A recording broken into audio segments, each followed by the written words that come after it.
Chapitre 6. Vraiment pas grand-chose, c'est déjà presque rien.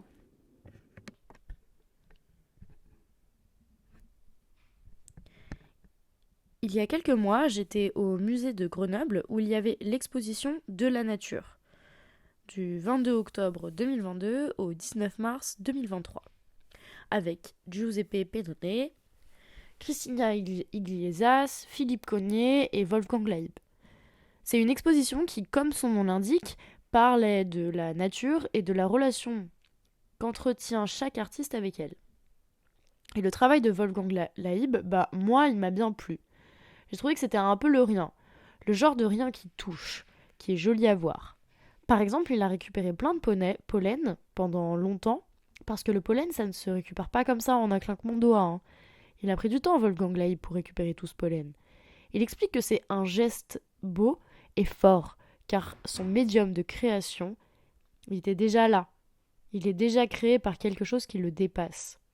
Que lui, il est seulement l'artiste qui va exposer cette chose déjà existante. Et d'ailleurs, il le dit lui-même.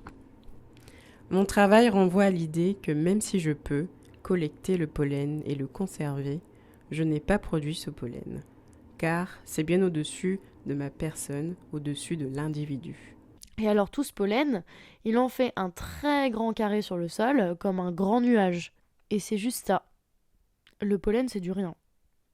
C'est là, c'est partout, on n'y prête pas trop attention. Sauf celles qui sont allergiques, évidemment. Le pollen, quand on le regarde, on se dit rarement « quelle œuvre d'art !» Et Wolfgang Laib, lui, il a vu dans le rien du pollen quelque chose de très beau.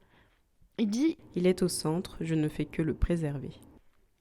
alors il a décidé d'en faire une œuvre qui s'appelle Pollen from Hazelnut en 2013. Dans l'exposition, il y avait aussi une série de 5 dessins blancs sur blanc qu'il a nommé Crossing the River. Alors ça, c'est carrément le rien. En fait, de loin, on dirait pas qu'il y a des choses dessinées sur le tableau. Et puis quand on se rapproche, on peut observer des lignes, des textes, des montagnes et des rivières, dans une tonalité de blanc à peine différente de celle du fond. Ce qui fait qu'elles sont à peine perceptibles. Et d'ailleurs, fun fact, apparemment c'est une œuvre qui a été impossible à prendre en photo parce qu'on ne voyait pas les traits. On était obligé de vivre l'œuvre en fait pour en comprendre la subtilité. Et c'est vrai que c'est ça que j'aime dans le rien de Wolfgang Laib. C'est cette façon qu'il a de jouer avec le rien. Selon le point de vue de celui qui regarde, son travail peut être perçu comme du rien, comme du presque rien, ou comme quelque chose.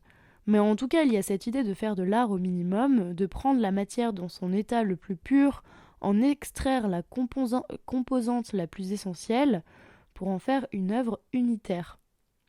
Laïb veut moduler cette matière pour qu'elle s'exprime en tant que matière telle qu'elle est. Il ne cherche pas à la pousser, à la transformer dans une dimension humaine. Il pense et l'offre aux spectatrices en conservant son identité de matière. Son rien à lui, c'est donc ça. Il s'efface et laisse le moins de traces possible de sa présence et de son geste sur cette matière. Il se fait disparaître en tant qu'artiste. Non, c'est déjà fini. Rendez-vous au prochain épisode.